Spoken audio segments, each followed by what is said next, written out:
He found him propped against corroded steel, twin bundles pressed to his blood-soaked chest like the last prayer of a dying god. December wind cut through the industrial sector like a blade through silk, violent, precise, and indifferent. The warehouse district sat abandoned at 2 a.m., a graveyard of rusted loading docks and shattered fluorescent lights that flickered like dying stars. Minsuk's delivery van rattled over potholes filled with black ice, the GPS on his phone glitching between Korean and English, both languages insisting the address didn't exist. He'd been awake for 19 hours. 3 delivery jobs back-to-back because rent was due and his landlord didn't accept excuses in any language. His stomach gnawed at itself. Dinner had been the other half of yesterday's convenience store kimbap, and breakfast would be whatever he could afford after this shift. If this shift ever ended. If he ever found Building 7, Row D, which according to every map he'd checked, had been demolished in 2019. Minsuk had learned not to ask questions. Delivery drivers who saw too much didn't get tips, they got disappeared. But the order had already been paid, triple his usual rate, and he'd already mentally allocated it. $200 to rent, $50 to the loan shark circling his old pack debt, $30 to the phone bill that kept him connected to the only world where he wasn't invisible. He had nothing, which meant he had everything to lose. He should have turned around when the silence hit him. Not the peaceful kind, the predatory kind, the kind that came before gunfire in the action movies he watched on his cracked phone screen. But then he heard it. Not the crying yet. First came the breathing. Wet, labored, the sound of a punctured lung fighting for one more second. His nursing instinct, the one he'd tried to bury under 2 years of just surviving, flared hot and urgent in his chest.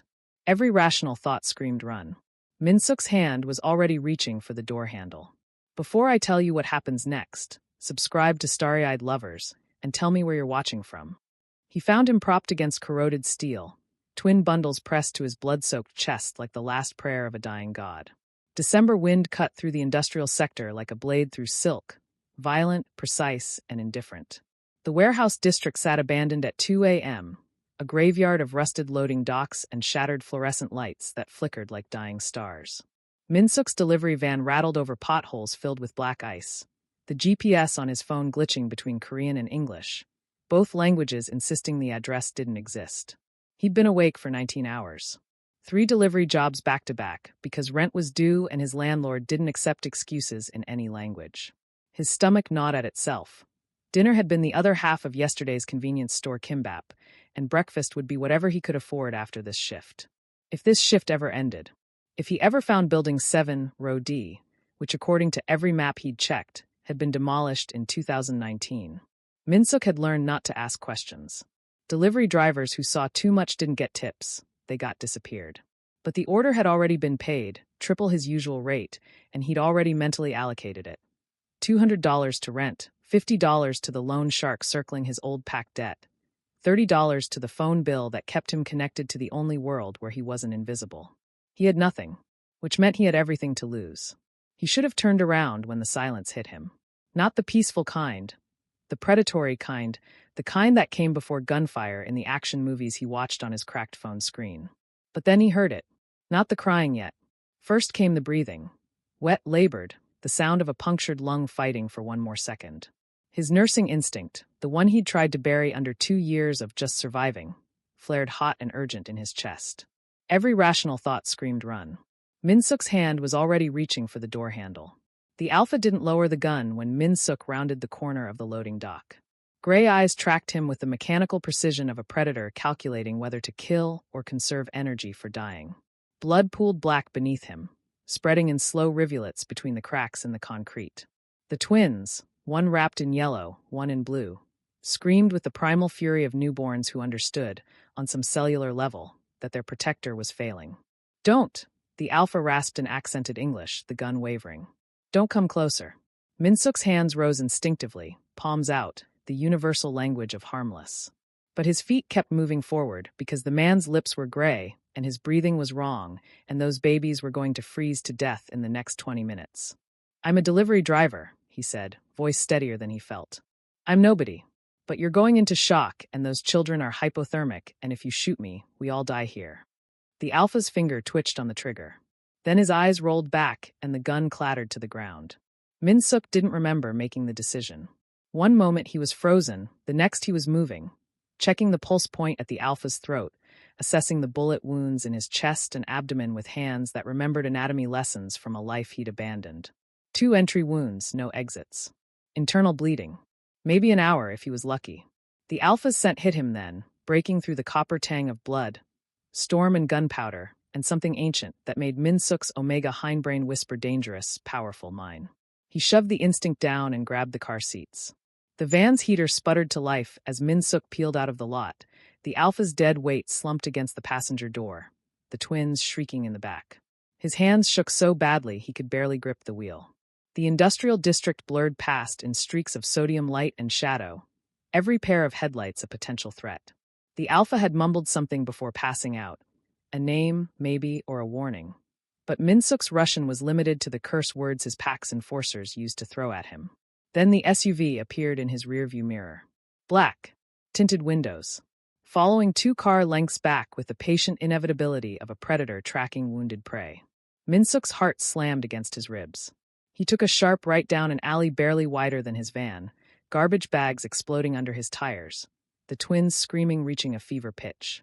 The SUV couldn't follow, too wide, but the driver's side mirror clipped the brick wall as Min-suk emerged onto a side street, and he knew they'd radio ahead.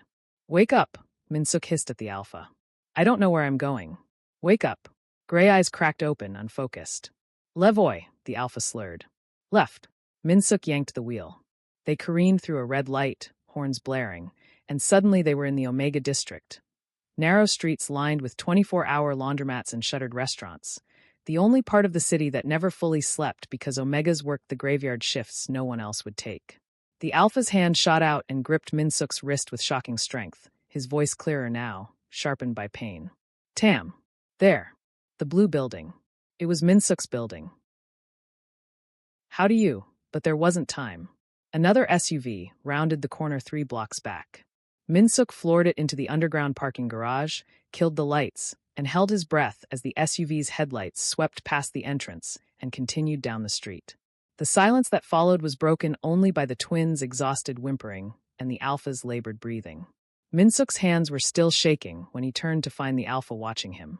Not with the glazed confusion of blood loss, but with the cold assessment of a man who'd just recalculated someone's value.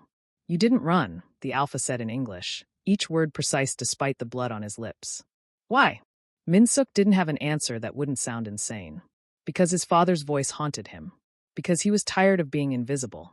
Because 2 babies were crying and every instinct he'd tried to kill was screaming at him to save something, anything, for once in his worthless life. "Because they needed me," he finally said. The Alpha's mouth curved into something that might have been a smile if it wasn't so sharp. "What's your name, Omega?" "Min-suk. J. Min-suk." "Dmitri." His eyes were already closing again. "Dmitri Volkov. And you just saved the most dangerous man in this city." The words hung in the cold garage air as Min-suk stared at the blood seeping through his passenger seat, at the twins who'd finally cried themselves into silence, at the choice he'd made that couldn't be unmade. Dawn was breaking somewhere above them, painting the concrete ramp in shades of gray and rust. He grabbed the car seats and started toward the elevator, Dimitri's weight a dead anchor against his shoulder, and didn't let himself think about the fact that he'd just invited death itself into his home. Min-suk's apartment was 200 square feet of everything wrong with his life. Water-stained ceiling, kitchenette with 2 working burners, a futon that doubled as couch and bed, currently occupied by a bleeding Russian crime lord who refused to lose consciousness despite 2 bullets lodged in his torso and enough blood loss to kill a normal man. "You need to stop moving," Min-suk said for the 4th time, arranging his pathetic collection of supplies on the coffee table. A bottle of cheap vodka, fishing line he'd bought for a camping trip he never took, kitchen knife heating over the stove's blue flame, and a half-empty first aid kit that contained exactly 3 gauze pads and a roll of medical tape. Dimitri's gray eyes tracked every movement with the alertness of a man who'd learned that unconsciousness meant death. "Do it," he rasped. One of the twins, the one in yellow, was crying again from the cardboard box Min-suk had lined with his only clean towels. "But if you kill me, they die too. My men will find this place within 6 hours." "Your men are the ones trying to kill you," Min-suk snapped, hands shaking as he pulled the knife from the flame. The blade glowed dull orange in the dark apartment. Dawn light was just beginning to creep through the single window, gray and cold. "So forgive me if that's not particularly motivating." Something that might have been respect flickered across Dimitri's face. Not all of them, just the ones who followed Victor. He gripped the edge of the futon, knuckles white. There's a phone. Inside pocket. Left side. When this is done, you call the number under Alexei. Minsuk found the phone, blood-slicked, expensive, the kind that cost more than 3 months of his rent. He set it aside and poured vodka over his hands, then over the knife, the alcohol smell sharp and clinical in the small space. His stomach was eating itself from hunger and fear, but his hands had stopped shaking. This part he knew. This part he'd been good at before the university decided male omegas were too much of a distraction in surgical rotations. This is going to hurt, he said. Everything hurts, Malchik. Dimitri's shirt was already gone, revealing a torso mapped with old scars and new wounds. The bullet holes were neat, one below the right collarbone, one in the left side of his abdomen. The exit wounds would be catastrophic if they existed, which meant both bullets were still inside. Do what you do. Minsuk pressed the vodka-soaked towel to the shoulder wound first, and Dimitri's entire body went rigid, but he didn't make a sound. The Omega's fingers found the bullet within 30 seconds, lodged against the scapula, a miracle it hadn't shattered bone. He worked the knife tip around the edges, blood welling hot over his hands, and Dimitri watched him the entire time with those cold gray eyes that saw too much. You've done this before, Dimitri said through gritted teeth. Nursing school. Before I dropped out. The bullet came free with a wet sound and pinged against the coffee table. Minsuk was already packing the wound with gauze, his movements automatic, muscle memory from a life he'd convinced himself he didn't want anymore. Or before they expelled me. Depends on how you frame it. Why? Because male omegas don't belong in operating rooms. We belong in nurseries, apparently. The bitterness in his voice surprised him. He threaded the fishing line through the needle he'd sterilized in boiling water, took a breath, and started stitching. His father had taught him this on oranges and raw chicken, back when he'd still believed Minsuk could be something other than a disappointment. The irony isn't lost on me. Dimitri's hand shot out and caught his wrist, grip iron strong despite the blood loss. You're wasted on delivery driving. The twin in blue started crying now, a harmony of infant distress that made Minsuk's Omega instincts scream. He jerked his wrist free and focused on the stitches, small, even the kind that would leave minimal scarring if infection didn't set in first. The second one's deeper, he said, ignoring the way his pulse had jumped at the alpha's touch. In your abdomen. If it nicked your intestine, you'll be dead by tomorrow from sepsis, and there's nothing I can do about that. Then work fast. The abdominal wound was worse. The bullet had tunneled through muscle and lodged near the peritoneum, and Minsuk had to go deeper than he wanted with a kitchen knife that wasn't designed for surgery and hands that were designed for this, but had been told they weren't good enough.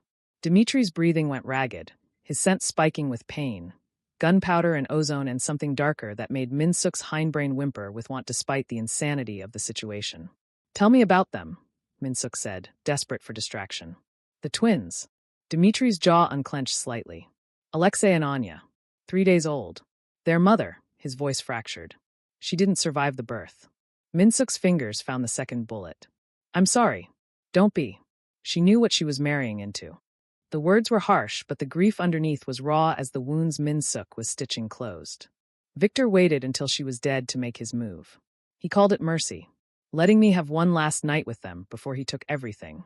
The bullet came free and Minsuk set it aside, his hands moving through the familiar rhythm of cleaning, stitching, bandaging. When he finally sat back, his shirt was soaked with blood and his vision was spotting from hunger and adrenaline crash. Dimitri's eyes had finally closed, his breathing evening out into something that might actually be sleep. Minsuk turned his attention to the twins. The formula he made from canned evaporated milk, boiled water, and a spoonful of sugar was probably nutritionally insufficient and definitely not sterile, but it was all he had.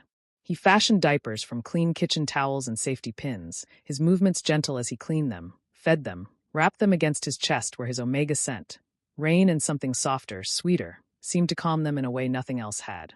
Anya stopped crying first, her tiny fist curling against his collarbone. Alexei followed minutes later, both of them falling into the deep sleep of infants who'd been terrified and were finally, impossibly safe. Minsuk looked at Dimitri, the dangerous alpha who'd invaded his life with blood and babies and impossible choices, and felt something shift in his chest. The alpha's face was softer in sleep, the harsh lines smoothed by exhaustion, and Minsuk could see the ghost of the man who'd loved his mate enough to clutch their children in his last moments of consciousness. He fetched a clean towel and warm water, and began washing the blood from Dimitri's skin with careful hands, learning the geography of scars and muscle, the places where old violence had left its mark. It was intimate in a way that had nothing to do with desire and everything to do with trust. Dimitri didn't wake, but his scent shifted. Less ozone, more something warm and protected that made Minsuk's omega instincts purr with satisfaction. When he finally collapsed onto the floor beside the futon, the twins nestled in their cardboard bassinet and Dimitri breathing steadily above him, Minsuk let himself acknowledge the truth.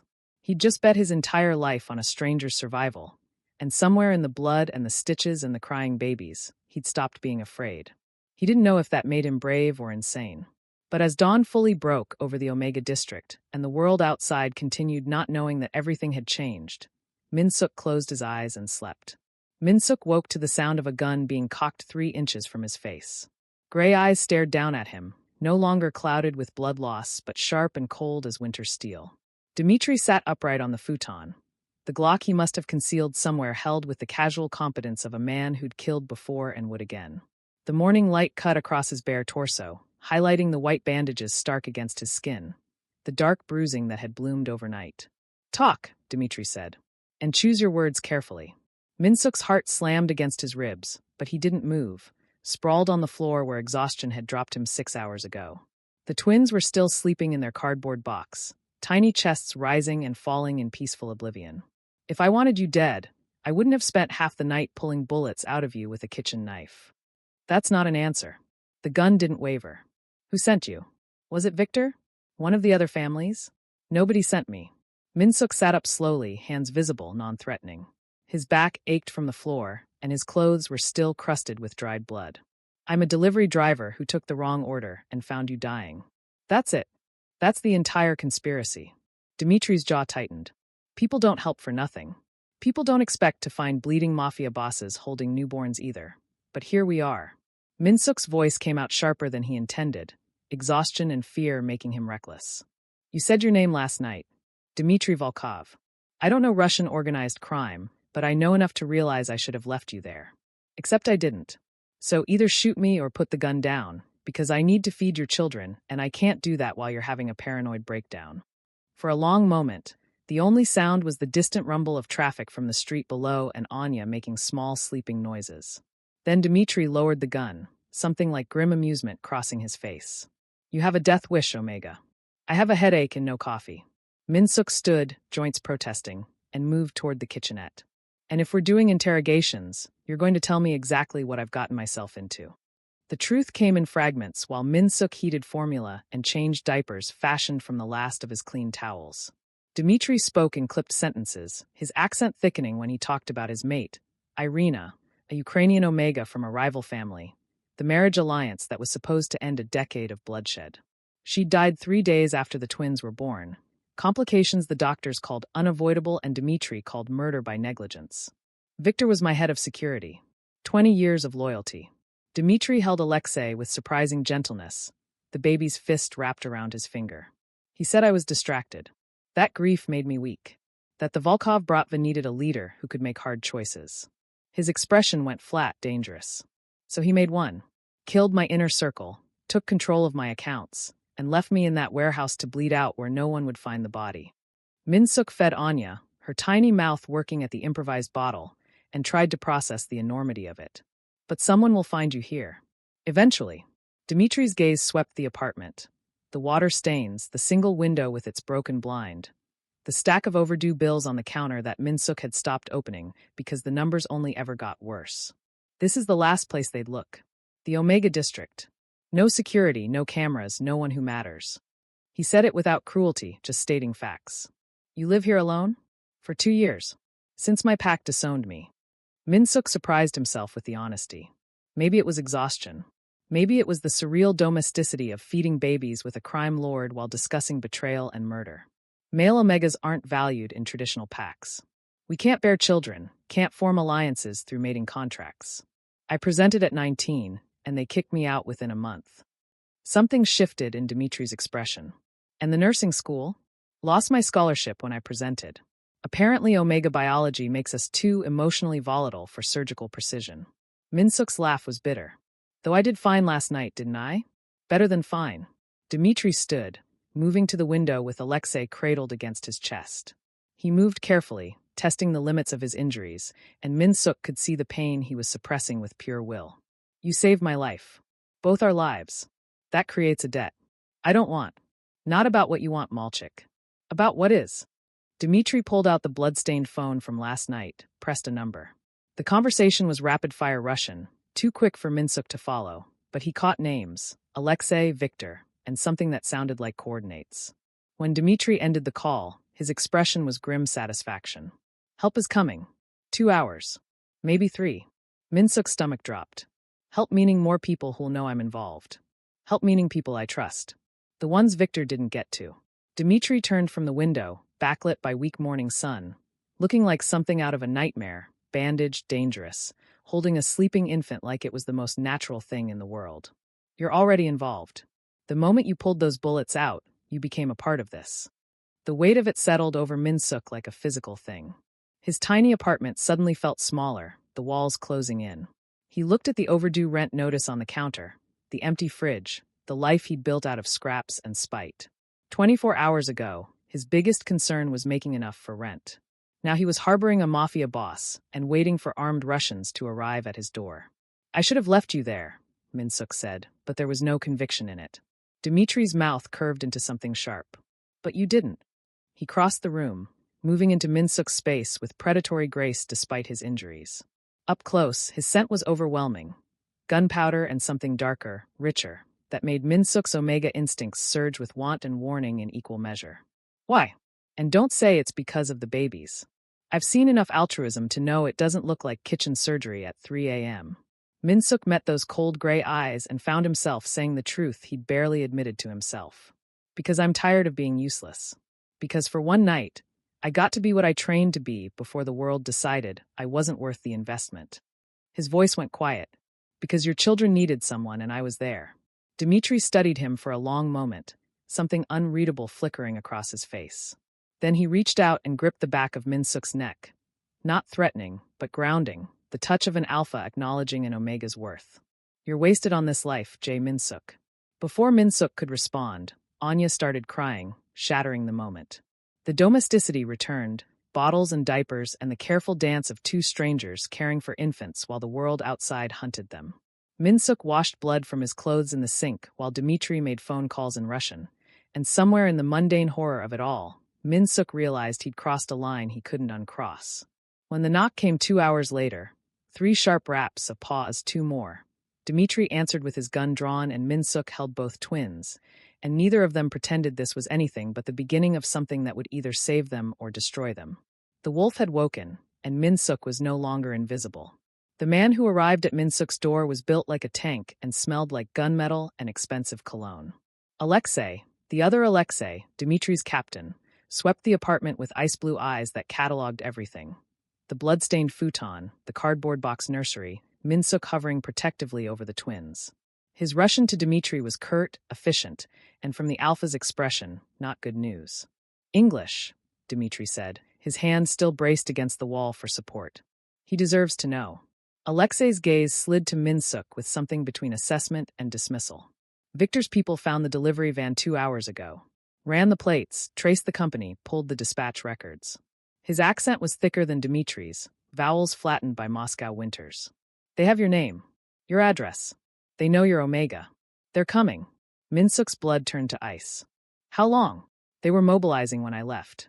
Could be 20 minutes. Could be here now. Alexei moved to the window, lifted the broken blind a fraction. We need to move. I have cars 3 blocks away, safe house across the city. Wait. Dmitri pushed off the wall, his face gray with pain but his voice commanding. Look. Bottom of the street. Black sedan. Engine running. Minsuk's heart stopped. From his position, he could just see it. A dark shape idling at the corner, exhaust ghosting in the cold morning air. As he watched, a second car pulled up behind it. Then a third. They're doing reconnaissance, Alexei said quietly. Confirming the target before they move. We have maybe 5 minutes. Dmitri was already moving, scooping up Anya with his good arm, his face set in lines of controlled agony. The shoulder wound was bleeding again, a fresh bloom of red soaking through the bandages. Fire escape. Now. Minsuk's apartment building was a relic from the 1970s, all crumbling brick and rusted metal. The fire escape was technically illegal. The landlord had forgotten to maintain it for the last decade. But right now it was the only exit that didn't involve the front door and Victor's men. Minsuk grabbed Alexei, the diaper bag he'd hastily packed with formula and his last clean shirts torn into improvised diapers, and nothing else. The overdue bills stayed on the counter. The life he'd scraped together stayed behind. The window screamed when he forced it open, metal on metal, loud enough to wake the dead. Dmitri was through first despite his injuries, moving with the fluid efficiency of someone who'd escaped worse. Alexei followed, gun drawn, covering their exit. Minsuk climbed through with his son pressed against his chest, the December wind hitting him like a fist. The fire escape groaned under their combined weight. 3 stories down to the alley, the metal lattice swaying with each step. Minsuk's hands shook on the frozen railing as he descended, Alexei's small body warm against him, the baby's face buried in his neck. Above them, Alexei the captain moved like a shadow, his weapon tracking the street below. They were halfway down when the apartment door exploded inward. The sound was unmistakable. Splintering wood shouted Russian, boots on cheap linoleum. Minsuk looked up and saw shapes moving past his window, dark figures flooding his home. Someone shouted. A gunshot cracked the morning air. Move! Dmitri hissed from below, already at ground level. Anya clutched to his chest. His face was bone white, the shoulder wound leaving a trail of blood droplets on the metal stairs. Minsuk's feet hit the alley, just as a figure appeared in the window above, blocky silhouette, raising a weapon. Alexei fired twice, the suppressed shots like coughs in the cold air, and the figure dropped. Go, go, go! The Omega district at 9 a.m. was a maze of narrow alleys and underground passages that serviced the 24-hour businesses. Minsuk knew these streets the way he knew his own hands. 2 years of delivery driving had mapped every shortcut, every blind corner, every place the cameras didn't reach. He grabbed Dmitri's good arm and pulled him left, away from the main street, into the labyrinth. This way. Stay close. They plunged into the morning market, a sprawl of vendor stalls and makeshift shops that catered to the Omega population's night shift workers. The crowd was thin but present, exhausted faces buying breakfast, haggling over produce, pointedly not seeing the blood-stained Alpha and the Omega carrying infants like their lives depended on it. Minsuk navigated on instinct, ducking under a fish vendor's awning, cutting through a restaurant's back entrance where the owner knew him by sight and asked no questions. Behind them, shouts in Russian. Running footsteps. Alexei fired again, covering their retreat, his massive frame blocking a narrow corridor while Dmitri stumbled and Minsuk caught him, taking Anya in his free arm. Both twins now, their combined weight nothing compared to the adrenaline screaming through his system. Left here, Minsuk gasped, pulling them into a maintenance tunnel that connected the old subway station to the district's underground parking. The darkness swallowed them whole, lit only by emergency strips that barely functioned. Dmitri's breathing was ragged, his scent spiking with pain and blood loss, and Minsuk realized with crystal clarity that the Alpha wasn't going to make it much farther. How much longer? Dmitri's voice was threaded with agony he couldn't hide anymore. 2 blocks. There's a parking garage. The north exit comes out near the industrial sector. Your cars won't be there. It was Alexei, breathing hard, his phone screen illuminating his grim expression. Victor hit the safe house. My team is scattered. We're on our own. The tunnel opened into a concrete expanse of parked cars and oil stains. Minsuk's delivery van sat where he'd left it last night, a lifetime ago, still blood-stained and battered but functional. He'd never been more grateful for the company's terrible maintenance schedule that meant no GPS tracking, no digital footprint, just an ancient vehicle that ran on spite and prayer. Get in, he said, making a decision that terrified him. I'm driving. Dmitri looked at him with those cold gray eyes, calculating, assessing. Then he nodded and climbed into the passenger seat, Anya cradled against his chest, his blood seeping onto the upholstery. Alexei took the back with his gun and his grim silence. Minsuk started the engine, hands steady now with purpose, and pulled out of the garage just as Victor's men poured into the tunnel behind them. Bullets sparked off concrete. The van's back window exploded in a shower of safety glass. Alexei returned fire, methodical and precise, buying them seconds. Minsuk floored it, the van lurching into morning traffic, and for the first time since this nightmare began, he wasn't following anyone's lead. He was the one who knew these streets, these escape routes, the places where delivery drivers went invisible. Dmitri slumped against the door, his breathing shallow, trusting Minsuk to keep them alive. The power dynamic had shifted. The Omega wasn't helpless prey anymore. And as Minsuk navigated them through the city's veins with Victor's hunters on their trail, he felt something dangerous bloom in his chest. Not just fear, but the savage determination of someone who'd finally found something worth protecting. "Where are we going?" Alexei asked from the back. Minsuk met Dimitri's eyes in the rearview mirror and saw the Alpha's grim approval. "Somewhere they won't look. Somewhere no one looks." He aimed the van toward the city's forgotten edges, toward safety or destruction, and didn't let himself think about the fact that there was no going back now. They were running, and Minsuk was leading, and somehow that felt right. The penthouse occupied the top 3 floors of a building that didn't officially exist on any city registry. Minsuk stood in the marble-floored entryway holding both twins, his blood-crusted clothes and trembling hands a stark contrast to the wealth that surrounded him like a physical presence. Crystal chandeliers. Floor-to-ceiling windows overlooking a city that had never looked this small. Furniture that probably cost more than he'd earn in 5 years. He'd driven them through the industrial sectors, the abandoned zones where cameras didn't reach and delivery vans were invisible. Finally arriving at coordinates Alexei had transmitted from a second-burner phone. The building's underground garage had opened like a mouth, swallowing them into fluorescent-lit security and armed men who moved with military precision. Now Dimitri was being half-carried down a hallway by 2 guards, leaving a trail of blood droplets on marble that someone would clean within minutes, erasing all evidence he'd ever been wounded. The Alpha hadn't looked back. Hadn't said anything beyond curt Russian to Alexei about securing perimeters and checking communications. Minsuk had never felt more invisible. "This way." A woman appeared, sharp suit, sharper eyes, her Omega scent masked by expensive neutralizers. She gestured down a different corridor with the efficiency of someone used to managing chaos. "Mr. Romanov has arranged accommodations. The children need proper care." The nursery was something from a magazine. Twin bassinets with silk bedding, a changing table stocked with actual diapers, formula that didn't come from canned milk and desperation. Minsuk set Alexei and Anya down with hands that shook, watching them settle into comfort they'd never known, and felt something fracture in his chest. 24 hours ago, he'd been wrapping them in kitchen towels. Now they had more than he'd ever had in his entire life. "Your room is adjacent," Mr. Volkov insisted. The woman, she hadn't given her name, opened a door that revealed a bedroom suite larger than his entire apartment. King-sized bed with sheets that looked like they cost more than his monthly rent. Ensuite bathroom with marble counters and a shower that could fit 4 people. A walk-in closet already stocked with clothes in his size.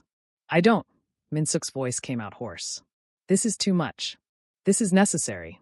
Her expression didn't soften. "You're under Mr. Volkov's protection now. That comes with certain accommodations." Protection. The word felt like a gilded cage clicking shut. The next hours blurred into surreal domesticity. A Bratva doctor arrived, gray-haired, clinically efficient, the kind of man who'd probably pulled bullets from flesh more times than he'd admit. He disappeared into Dimitri's room with a medical bag and emerged an hour later with blood on his cuffs and a grim nod toward Alexei. "He'll live." Stubborn bastard refused sedation until I showed him the security feeds. Said he needed to see something first. Minsuk showered in water hot enough to scald, watching pink-tinged streams circle the drain, and tried not to think about how he'd gone from invisible delivery driver to whatever this was in less than 2 days. The clothes in the closet fit perfectly.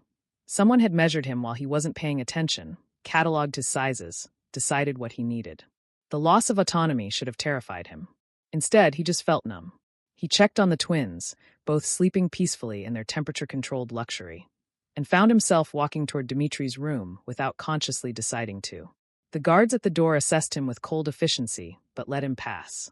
Inside, Dimitri sat propped against pillows that probably cost more than Minsuk's education, his torso wrapped in proper bandages, an iPad in his lap, and a phone to his ear.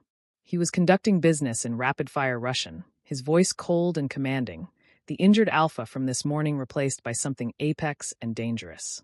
Minsuk stood in the doorway and finally saw him clearly. Not the dying man clutching his children. Not the father gentle with his newborns.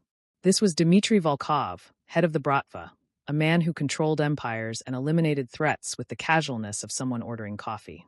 The gray eyes that found Minsuk across the room were calculating, assessing value and risk in the same glance. "Hold," Dmitry said into the phone, then switched to English. "Come in. Close the door." Minsuk obeyed, hating how automatic it was. The room was another study in wealth, dark woods, leather furniture, artwork that was probably stolen from museums. Security monitors showed feeds from multiple angles, the building's perimeter, the street below. Dmitri watched him approach with predatory stillness. The twins? Dmitri asked. Sleeping. Federal safe. Minsuk's hands clenched at his sides. This is too much. The room, the clothes, It's necessary.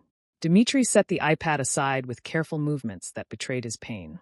Victor knows your name, your face, everything about your life. You can't go back to that apartment. Can't go back to delivery driving or whatever existence you had before. His expression was unreadable. You saved my life. That creates obligations. This is how I meet them. I don't want to be an obligation. Then what do you want to be? The question was sharp, cutting through Minsuk's protests. Because right now you're a witness. A loose end. The only reason you're alive is because you're under my protection, and that means you follow my rules. Minsuk's Omega instincts screamed at the alpha dominance radiating from Dmitri, demanding submission, but something stubborn in him pushed back. So I'm a prisoner. You're protected. Dmitri's voice dropped to something dangerous. There's a difference. The guards aren't to keep you in. They're to keep Victor's people out. You want to leave? Leave. But understand that the moment you step outside this building without an escort, you're dead within the hour. The truth of it settled like lead in Minsuk's stomach. He looked at the security feeds, the armed men patrolling, the fortress Dmitri had built from blood and violence. This was his world.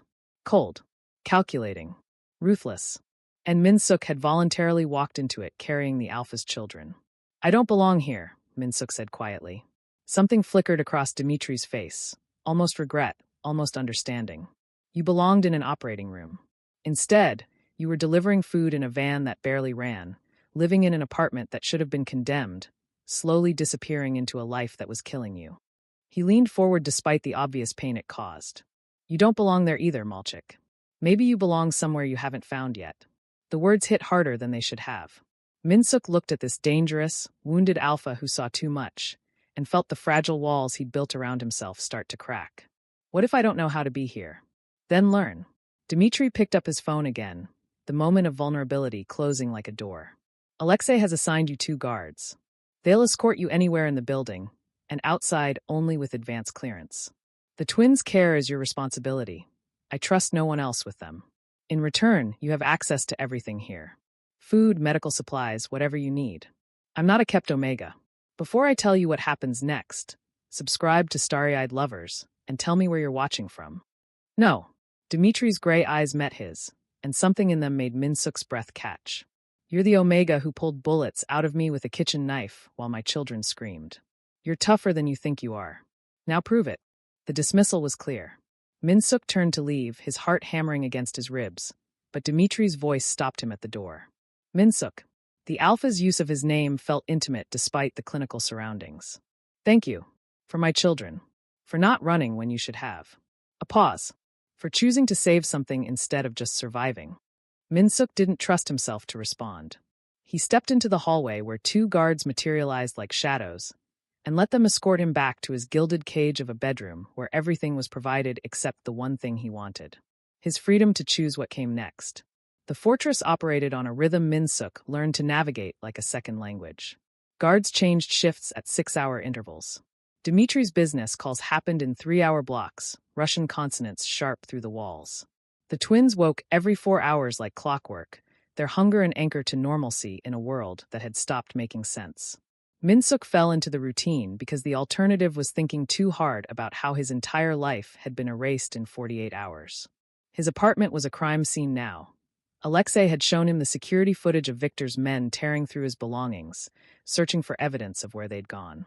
They'd found nothing because there was nothing to find. Minsuk had owned so little that his absence left barely a footprint. It was the 3rd night when Dmitri appeared in the nursery doorway at 2 a.m., bare-chested except for bandages, his gray eyes tracking Minsuk rocking Anya against his shoulder. The baby was fussy, uncomfortable in a way that formula and clean diapers couldn't fix. Missing her mother, maybe. Missing the heartbeat she'd known for 9 months. You should be resting, Minsuk said quietly, not turning. Doctor's orders. Doctor's orders don't account for insomnia. Dmitri moved into the room, his scent stronger without the barrier of walls, gunpowder and something darker, richer, that made Minsuk's omega hindbrain purr with want. Or guilt. Guilt about what? About dragging you into this. Dmitri took Alexei from his bassinet, settling the boy against his chest with practiced ease. You should be somewhere safe. Invisible. Instead, you're in the center of a war because I couldn't die properly. Minsuk finally looked at him, this dangerous alpha holding his son like it was the only thing keeping him tethered to humanity. I made a choice. You don't get to take that from me by feeling guilty about it. Choices made at gunpoint aren't really choices. I had hours to run after you passed out. I stayed. Anya settled against Minsuk's scent, her tiny fist curling in his borrowed shirt.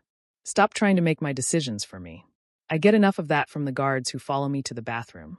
Something that might have been amusement flickered across Dmitri's face. They're excessive. I'll talk to Alexei. Don't. Minsuk surprised himself with the vehemence. They're the only reason I can sleep at night knowing Victor's people are looking for me. They fell into silence, rocking their respective infants in the low light of the nursery. Outside, the city glittered like a circuit board, millions of people living lives that didn't involve bullets and betrayal. Minsuk had been one of them a week ago. Now he couldn't remember what that felt like. Tell me about your pack, Dmitri said eventually. The one that disowned you. Minsuk's hands tightened on Anya. Why? Because I want to know who made you think invisibility was survival. The story came out in fragments. His father, a pack enforcer who'd believed male omegas were just late-blooming alphas until Minsuk presented at 19 with a scent like rain and shame. His mother, who'd cried when they'd cast him out but hadn't fought it. The scholarship committee who'd revoked his funding within a week, citing behavioral concerns. That really meant we don't want your kind here. 2 years of delivery driving, ramen for dinner, teaching himself that wanting more was dangerous. They were wrong, Dmitri said when Minsuk finished. His voice carried absolute certainty. About your worth, your capability, everything. They were my family. Family doesn't throw you away for existing. Dmitri's expression went hard, dangerous. When this is over, give me their names. I'll show them what happens to people who hurt what's mine. The possessiveness should have terrified Minsuk. Instead, it lit something warm and dangerous in his chest. I'm not yours. Aren't you? Dmitri's gray eyes found his across the dim nursery. You carry my scent on your skin. My children calm to your heartbeat. You've bled for me, run for me, chosen me over your own safety. Tell me what that is if it's not mine. Minsuk's breath caught. The Omegaverse biology between them had been building for days. Scent compatibility that made his instincts scream mate every time Dmitri was near. The pull of Alpha and Omega that was supposed to be myth but felt visceral as gravity. He'd been ignoring it because acknowledging it meant acknowledging how completely his life had been rewritten. You're still grieving your mate, Minsuk said, deflecting. Irina, you loved her. Dmitri's expression shattered. He looked down at Alexei, his son who had his mother's nose and his father's gray eyes, and something broke behind his carefully maintained control. I failed her. The doctors said complications, but I should have known. Should have protected her better. She gave me everything and his voice cracked. I couldn't even keep her alive long enough to hold them. Minsuk moved without thinking, crossing to Dmitri's side, Anya still in his arms. It wasn't your fault. Childbirth is dangerous. Sometimes bodies fail and medicine can't fix it, and it's not about protection or strength, or anything you could have controlled. I'm supposed to control everything. Dmitri's free hand came up to his face, shaking. That's what being Pakon means. I control the territory, the money, the violence. I couldn't control this. Because she wasn't yours to control. She was a person who loved you and gave you these perfect children and died doing it. And that's tragic and unfair and not your fault. Minsuk's hand found Dmitri's shoulder, the one that wasn't injured, grounding. You want to honor her? Then keep them safe. Keep yourself alive. Stop carrying guilt that belongs to biology and bad luck. Dmitri looked at him then, really looked, and Minsuk saw the man behind the apex predator. Grieving. Terrified. Desperately trying to hold together an empire while his world crumbled. The distance between them dissolved like smoke. The kiss happened in the space between one breath and the next. Dmitri's mouth found his with desperate hunger, grief, and want tangled into something that tasted like violence and salvation. Minsuk kissed back because his Omega instincts were screaming yes, and his rational mind had given up arguing days ago. They stood there in the nursery, infants cradled between them, and let the bond that had been building since that first moment in the warehouse finally ignite. When they pulled apart, both breathing hard, Dmitri's forehead rested against Minsuk's. This is a terrible idea. Probably the worst I've ever had. Minsuk's voice shook. Right after saving you in the first place. Victor sent a message today. Dimitri's hand came up to cup Minsuk's face, thumb tracing his cheekbone with unexpected gentleness. He knows everything about you. Your pack, your address, your work schedule. He's been watching you for months through traffic cameras, building a profile. He knows you saved me. Ice flooded Minsuk's veins. Why? Because he wants me to know that everyone I touch dies. Dimitri's expression went lethal. He thinks making you a target will draw me out. He's right. Then don't. Too late, Malchik. You became mine the moment you chose those children over running. The kiss this time was softer, almost tender, completely at odds with the danger in Dimitri's words. And I protect what's mine. Always. Minsuk stood in the gilded nursery holding Dimitri's daughter while the alpha held his son, their mouths still tasting of each other, and felt the last of his resistance crumble. This was insane. Dangerous. Probably going to get them all killed. But for the first time in 2 years, he didn't feel invisible. He felt claimed. Wanted. Worth protecting. And when Dimitri kissed him again with the city sprawling below them and danger circling like sharks, Minsuk kissed back and chose the terrible idea over safety one more time. The fracture started with a phone call Minsuk wasn't supposed to hear. He'd been in the penthouse library, a room full of leather-bound books in languages he couldn't read and furniture that cost more than his former life, feeding Anya while Alexei dozed in his carrier. The door to Dimitri's office was slightly ajar, Russian voices filtering through in heated argument. Minsuk had learned to recognize the cadence of Bratva business, the particular edge that meant someone was about to die or be ruined. But this was different. This was fear. He shouldn't have moved closer. Should have stayed in his designated spaces like a good kept Omega. Instead, he found himself at the door gap, Anya against his shoulder, listening to Dimitri tear someone apart in Russian so vicious it needed no translation. Then the language switched. Not possible. I vetted everyone personally after the coup. There is no mole. That was Alexei, his voice tight with barely controlled rage. Then explain how Victor knew about the shipment before my own people did. Dimitri's voice was ice. Explain how he's 3 steps ahead on every move we make. Someone is feeding him information, and if it's not you, then it's someone close enough to you that the distinction doesn't matter. Silence. Heavy. Dangerous. We need to shut down operations. Go dark until. Until what? Until Victor consolidates power, and we have nothing left to reclaim. Dimitri's footsteps pacing. He's planning something. Targeting the legitimate businesses. The ones that keep us liquid, keep us legal enough that the feds stay away. He burns those. We're just another gang fighting over scraps. Minsuk's blood went cold. He'd heard this before. Not in this office, but in another phone conversation 2 days ago when he'd taken the twins to the rooftop garden for air. A voice he hadn't recognized, speaking in careful English to someone on the other end. The clubs first, then the real estate holdings. Draw the wolf out by burning his den. At the time, he'd thought it was about some other conflict. The Bratva had enemies beyond Victor. But now, the office door opened fully and Dimitri stood there, gray eyes locking onto Minsuk with predatory precision. How long have you been listening? Long enough. Minsuk shifted Anya to his other shoulder, refusing to flinch. There's something you need to know. The conversation he'd overheard spilled out in the office with Alexei listening, his expression growing darker with each detail. Minsuk described the voice, educated accent, younger than Dimitri, American but with something Eastern European underneath. The exact phrasing about the clubs and real estate. The timeline, 3 days from now. Pyotr. Alexei said the name like a curse. Victor's nephew.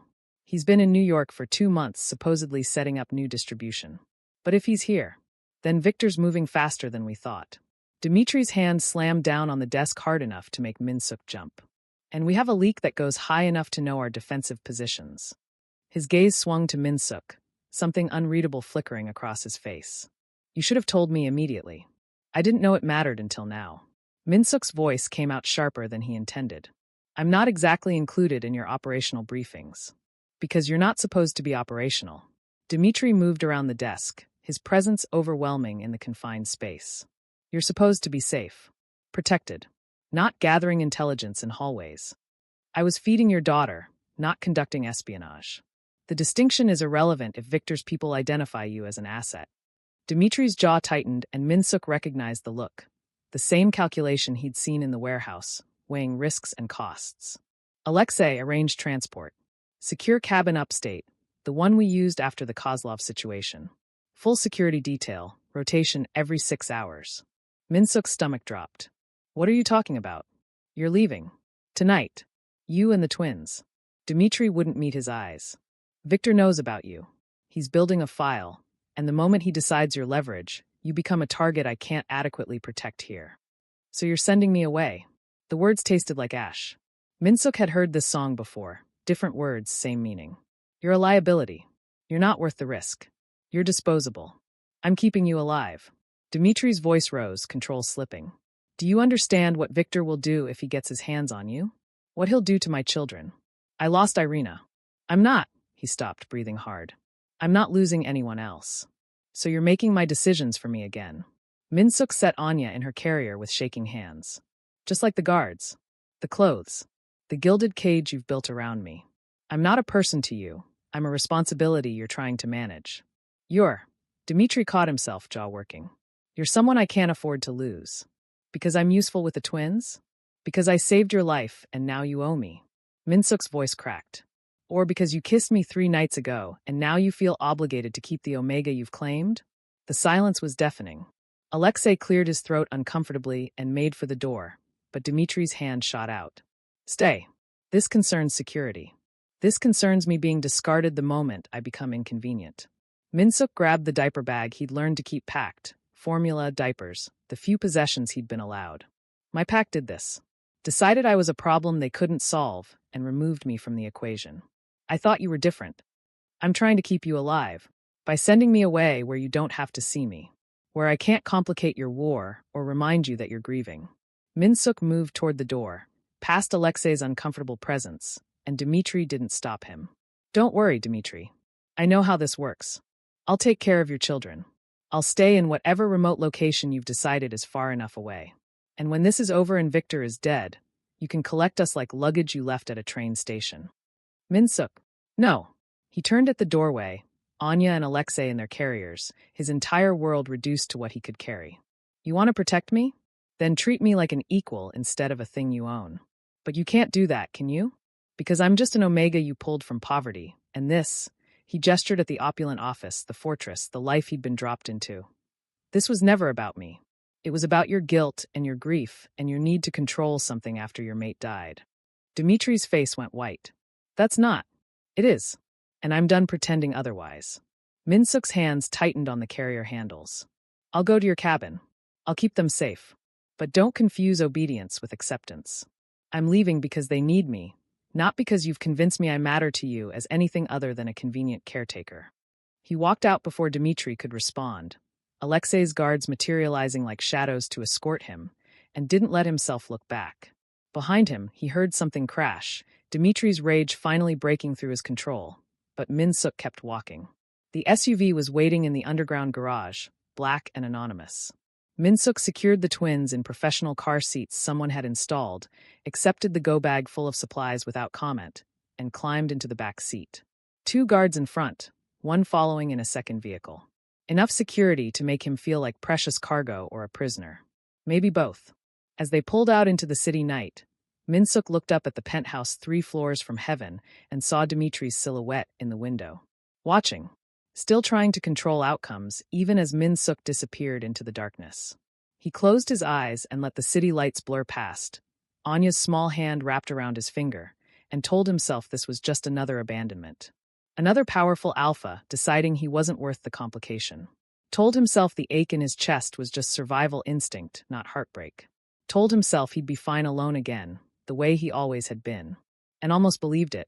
The cabin sat 3 hours north of the city, buried in woods so deep that cell service was a prayer and hope. Minsuk spent the first 2 days learning its rhythms. The way the floorboards creaked, the blind spots in the security cameras, the rotation schedule of the guards Dmitri had assigned. Pavel and Mikhail, both ex-military, both carrying enough firepower to level a small building. They were professional, polite, and completely uninterested in Minsuk beyond keeping him breathing. He told himself it was fine. He had the twins, enough formula to last a week, and books he couldn't focus on because his mind kept circling back to Dmitri's expression when he'd walked out. The white-faced shock, the control fracturing, the silence that had said more than any argument could. On the 3rd night, Minsuk woke to silence. Not the peaceful kind. The kind that came before violence. The same predatory quiet he'd felt in that warehouse a lifetime ago. Anya was fussing in her bassinet, a soft mewling that hadn't yet escalated to crying. Alexei slept on, oblivious. Minsuk's Omega instincts screamed danger before his conscious mind caught up. The guards' voices were missing. Pavel always hummed while doing perimeter checks, off-key Russian folk songs that drifted through the cabin walls. Mikhail's footsteps on the porch were clockwork every 45 minutes. Silence. Minsuk moved to the window, careful not to silhouette himself against the lamplight. The woods were dark, moonless, but he caught movement. 3 figures. No 4. Approaching with tactical precision, fanning out to cover exits. Professional. Military trained. Not Dmitri's people. His hands shook as he scooped up both twins, Anya's fussing turning to full cries now as if she sensed his terror. The cabin had a panic room. Dmitri had shown him on the security feed before he'd left, voice clinical and distant. Reinforced door, separate communication line. Enough supplies to last 3 days. Minsuk made it halfway across the living room before the front door exploded inward. Before I tell you what happens next, subscribe to Starry-Eyed Lovers, and tell me where you're watching from. The flashbang turned the world white and silent. Minsuk's ears rang as he stumbled, clutching the twins, his body curling around them on instinct. When his vision cleared, 3 men in tactical gear surrounded him, rifles trained center mass. A 4th entered through the door, and Minsuk's stomach turned to ice. Alexei Romanov walked in like he owned the place. Because he did. Had always owned it. The loyal captain, Dmitri's right hand, the man who'd arranged this cabin, these guards, this perfect trap. Don't scream, Alexei said in English, his accent suddenly less pronounced, more calculated. The twins are already crying loud enough. You, Minsuk's voice came out strangled. Dmitri trusted you.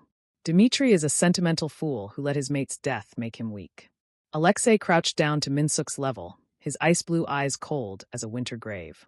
Victor offered me what I should have had from the beginning. Leadership. The Volkov Empire doesn't need a grieving widower at its head. It needs someone willing to make hard choices. Murdering children is a hard choice? Minsuk held the twins tighter, their cries reaching a fever pitch. Leverage is leverage. Alexei stood, gestured to his men. Get them in the vehicle. Carefully. Victor wants them alive. What about the guards? Pavel and Mikhail? Alexei's expression didn't change. They did their duty. Unfortunately, their duty ended when I decided it should. The implications settled like lead. Minsuk's mind raced as the tactical team hauled him to his feet, professional hands securing his arms while leaving the twins in his grip. Pavel and Mikhail were dead. The communication line was cut. Alexei would have ensured that first. No one was coming. Dmitri didn't even know this was happening. They loaded him into a black SUV that smelled like gun oil and leather. Alexei sat beside him, phone out, typing with the casual efficiency of someone who'd done this before.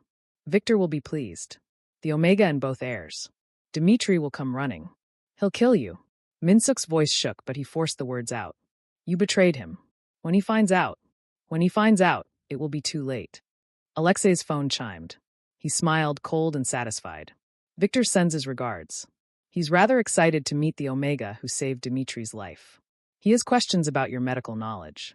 Apparently, people who can remove bullets are useful in our line of work. Terror spiked through Minsuk's chest, but beneath it, something else sparked. Rage. He'd been discarded by his pack, expelled from his calling, reduced to invisible poverty, and just when he'd started to matter, to Dmitri, to these children, to himself, he was being reduced to leverage again. No. He looked at Alexei's phone, at the tactical team focused on driving, at the way they'd dismissed him as harmless. Just an Omega. Just a caretaker. No threat at all. His father's voice echoed from a decade ago. Healers know how to kill, Minsuka. We just choose not to. But never forget, the knowledge is power. Minsuk settled Anya and Alexei Jr. against his chest, their cries subsiding as his scent wrapped around them, and began to observe. The driver had a sidearm on his right hip. The passenger kept his rifle between his knees. Alexei's phone was biometric locked, but he'd seen the pattern when the traitor had unlocked it. 3 swipes, bottom left to top right. The SUV's child locks were engaged, but the manual release was under the seat trim. The cabin's medical kit had been in his diaper bag. They'd confiscated the bag, but hadn't searched it beyond a cursory check for weapons. Inside, infant pain reliever, antiseptic wipes, a thermometer, and a small bottle of morphine sulfate he'd taken from the penthouse medical supply. Just in case. For emergencies. This qualified. Where are we going? Min-suk asked, injecting his voice with the trembling fear they expected. The Volkov estate. Dmitri's family home. Alexei didn't look up from his phone. Poetic, don't you think? Victor takes everything from him in the place where it all began. Will you kill him? That depends on how cooperative he is. Alexei finally looked at him, assessing. You care about him. I can smell it on you, the bond forming. Pathetic, really. He was never going to keep you. You were a convenience. A temporary solution to childcare. The words hit exactly where Alexei intended, confirming every fear Min-suk had carried since leaving the penthouse. But now, with his children, because they were his now, had been since that first night in his apartment. In danger, he couldn't afford the luxury of heartbreak. I know, Min-suk said quietly, channeling every ounce of his pack's rejection, his university's dismissal, his own internalized worthlessness. I always knew. Alexei smiled, satisfied that he'd broken something. He went back to his phone. Min-suk went back to planning. The estate was 2 hours away. 2 hours to figure out how to turn a bottle of morphine, a thermometer, and an Omega's harmless appearance into survival. 2 hours before Dmitri walked into an ambush for children and an Omega he'd sent away to protect. The SUV's heater hummed. The twins dozed fitfully against Min-suk's chest. Alexei coordinated with Victor in Russian, his betrayal complete and thorough. And Min-suk, the invisible Omega who'd spent 2 years learning to disappear, began calculating exactly how visible he could be when it mattered. His father had been right. Healers knew anatomy, knew pressure points and vulnerabilities, knew exactly where to cut to cause maximum damage. He'd saved Dmitri with that knowledge. Now he'd use it to save them all. Or die trying. But he was done being helpless. Done being leverage. Done being dismissed. When the SUV pulled through the estate gates 2 hours later and Viktor Kozlov stood waiting with an army at his back and victory in his eyes, Min-suk met his gaze and smiled. The wolf had sent away his Omega to keep him safe. The Omega was about to show him exactly how dangerous safety had made him. The Volkov estate was a monument to old money and older violence. Stone walls, iron gates, the kind of architecture that had witnessed generations of bloodshed and would witness more before the night ended.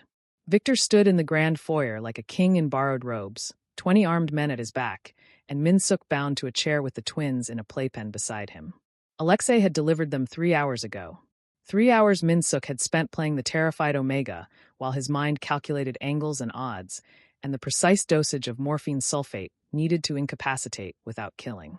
The twins need formula, Min-suk had whispered to his guard. Young, nervous, the kind who'd joined the Bratva for money rather than conviction. They haven't eaten since the cabin. They'll dehydrate. The guard had hesitated, then retrieved the diaper bag. Min-suk had prepared bottles with shaking hands, making a show of his fear while palming the morphine vial. The guards had taken shifts watching him, drinking from the same water bottles he'd carefully, invisibly contaminated while asking for towels to clean spit up. Now 2 guards slumped against the walls, pupils pinpoint, breathing shallow. 3 more had left their posts to vomit in the bathroom. The young nervous one was unconscious in the corner. Victor hadn't noticed yet.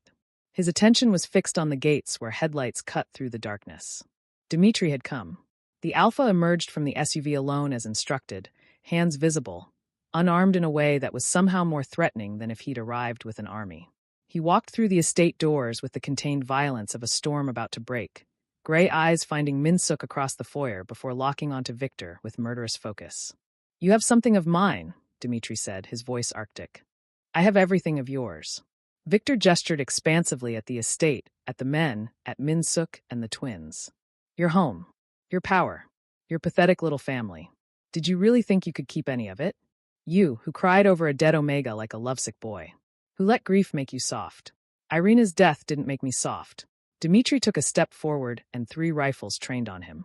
He didn't flinch. It made me understand exactly how much I'm willing to lose. Then you'll understand this. Victor pulled a handgun, aimed it casually at the playpen where Anya and Alexei slept in drugged exhaustion. You have 10 seconds to kneel. To acknowledge my leadership. Or I demonstrate exactly how easily replaceable children are. Min-suk moved before thinking, his bound hands grabbing the chair and hurling himself between Victor and the twins. The gunshot was deafening in the marble foyer, and the bullet meant for Anya punched into Min-suk's shoulder instead, spinning him sideways, pain white-hot and clarifying. Time fractured. Dimitri's roar was inhuman, alpha rage given voice. He moved like violence incarnate, covering the distance to Victor in 3 strides. The first guard who tried to stop him took a knife. Where had Dimitri gotten a knife? To the throat. The second got his windpipe crushed with a backhand strike. The third discovered that unarmed didn't mean helpless when Dimitri used his own rifle to beat him unconscious. Victor fired twice more, but Dimitri was already moving, flowing between bullets with the muscle memory of someone who'd learned violence before language. His hand closed around Victor's gun wrist and twisted with surgical precision. Bone snapped. Victor screamed. "You wanted to know if grief made me weak?" Dimitri's voice was conversational despite the carnage. He drove his knee into Victor's ribs with enough force to crack bone. "Let me clarify. Grief gave me nothing left to lose. And a man with nothing to lose is the most dangerous thing in this world." The remaining conscious guards, the ones Minsuk's morphine hadn't reached, tried to intervene. Alexei among them, the traitor's face twisted with rage at seeing his coup unravel. But they were fighting an alpha who'd stopped caring about survival the moment Minsuk had taken that bullet. The fight was brutal. Knives and fists and the wet sound of violence meeting flesh. Dimitri took hits that should have dropped him and kept moving, kept killing, a machine built from vengeance and wrath. When Alexei raised his weapon, Dimitri caught his wrist and broke it with the same casual efficiency he'd used to open a letter. 20 years, Dimitri said to his former captain. 20 years of loyalty, and you sold it for what? Victor's promises? A title he'd never give you. He drove the knife, definitely a knife now, pulled from Alexei's own belt, between the traitor's ribs with precision. "You were always too ambitious. I just hoped you were smart enough to hide it." Alexei dropped, blood pooling, and Dimitri turned back to Victor. What followed wasn't a fight. It was an execution. Dimitri took Victor apart piece by piece, methodical and vicious, while Minsuk held pressure on his shoulder wound with bound hands, and watched the man he'd tried not to love become something terrifying and magnificent. When Victor finally stopped moving, stopped breathing, stopped being anything but a corpse in an expensive suit, Dimitri turned to Minsuk. His hands were covered in blood. His shirt was shredded. His gray eyes were wild with alpha instinct and barely contained panic. "You threw yourself in front of a bullet." Dimitri's voice cracked. "You idiotic, brave, stupid." "The twins are fine," Minsuk said through gritted teeth. Blood loss was making him dizzy. "I poisoned half the guards. The others, you handled them." His laugh came out wet. "We make a good team. You're bleeding out." Dimitri dropped to his knees, hands hovering over the wound like he was afraid to touch. "I sent you away to keep you safe and you. I kept myself safe. Kept them safe." Minsuk's vision was graying at the edges, but he forced the words out. "I'm not helpless. Never was. You just needed to see it." "I see it." Dimitri's hands finally found the wound, applying pressure with a gentleness that belied the violence still dripping from his fingers. "I see you. God help me, I've seen you since that warehouse. Since you pulled bullets out with a kitchen knife and looked at me like I was worth saving. You are." Minsuk's head lolled against Dimitri's chest. "Even when you're being an overprotective asshole who makes decisions for me." I was terrified. The confession tore out of Dimitri like broken glass. Of losing you. Of caring about you. Of letting you become something I couldn't survive losing. His voice dropped to something raw and desperate. "You were never a responsibility. Never temporary. You're mine. My mate. My equal. And I'm an idiot who almost lost you by trying to keep you safe." The words settled into Minsuk's chest, warm despite the blood loss. "Then stop protecting me from your world," he whispered. "I'm already in it. Been in it since I chose them. Chose you." Dimitri's hand came up to cup his face, thumb tracing his cheekbone with devastating tenderness. "I'm going to fix this. The wound. The bleeding. I'm going to. Bite me." Minsuk's eyes met his, clear despite the pain. "The mating bite. Alpha pheromones can stabilize shock. Speed healing. I remember from school. It's our only chance before I bleed out. That's a myth. So was us. So was any of this. Do it." Dimitri's hesitation lasted a heartbeat. Then his hand slid into Minsuk's hair, tilting his head to expose the scent gland at his throat, and his teeth found the vulnerable skin with claiming possession. The pain was sharp and sweet and perfect, alpha pheromones flooding Minsuk's system like liquid fire. The bond snapped into place, not gentle, not soft, but inevitable as gravity. Minsuk gasped as his body responded. Omega biology recognizing its mate, cells accelerating healing in ways science couldn't explain and didn't need to. The The bleeding slowed. The dizziness receded. And beneath it all, he felt Dmitri in his mind, his heart, his soul, permanent and claiming and absolutely right. When Dmitri pulled back, his mouth was bloody and his eyes were molten. Mine, he growled. Yours, Minsuk confirmed, then smiled with blood on his teeth. But I'm keeping my autonomy, and my opinions, and my right to throw myself in front of bullets if I decide it's necessary. We're going to have a very long discussion about your definition of necessary. Looking forward to it. Minsuk's hand found the twins, both stirring now, crying for formula and familiar comfort. But first, your children need their father. And I need medical attention. Actual medical attention. From a real doctor. Dmitri laughed, the sound broken and relieved and utterly human. He gathered Minsuk and the twins into his arms like they were the only things tethering him to sanity. And maybe they were. I love you, he said into Minsuk's hair. In case the mating bite didn't make that clear. I love you. I know. Minsuk's eyes closed, exhaustion and blood loss finally catching up. I love you too. Now get us out of this nightmare mansion, and somewhere with actual medical supplies before I pass out. Dmitri stood, cradling his entire world, and carried them through the carnage he'd created. Behind them, Victor's body cooled beside Alexei's. The coup ended in blood and vengeance. Ahead, sirens wailed. Someone had finally called it in. But Minsuk wasn't afraid anymore. He was claimed. He was mated. He was exactly where he belonged. In the arms of an alpha who'd learned that love wasn't weakness, and beside children who'd never doubt they were wanted. The Omega who'd been invisible had finally been seen. And he was never disappearing again.